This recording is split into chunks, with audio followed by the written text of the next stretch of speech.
And we begin this second segment with a prime time news follow-up. With hurricane victims now gone, administrators at the Petersfield High School in Westmoreland say they're now able to repair the school which was damaged by Hurricane Melissa. Kimberly Petty has our story.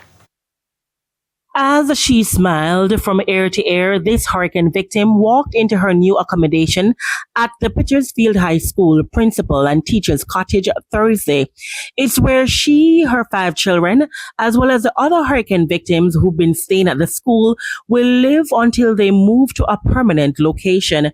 In total, there are 27 persons, as 14 opted for alternative housing accommodation. And the residents would have moved to their new location. Some have even started preparing meals in their new location. I think they are satisfied and they are relieved to say that they have come thus far and they are one step closer.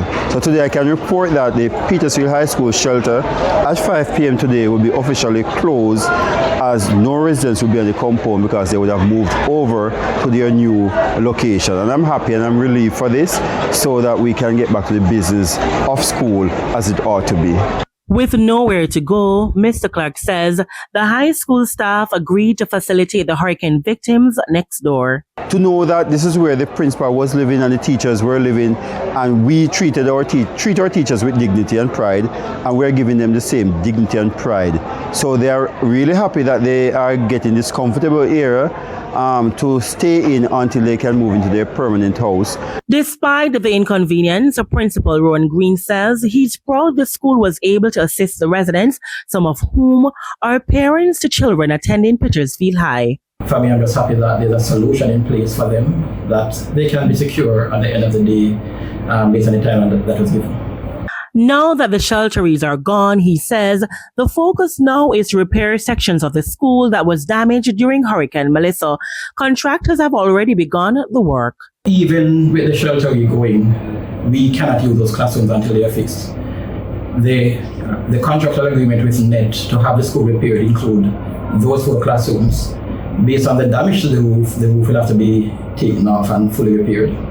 So right now, once the sheltery goes, is to have deep cleaning done, and that have been arranged, and then have the contractual company doing their thing in terms of repairs.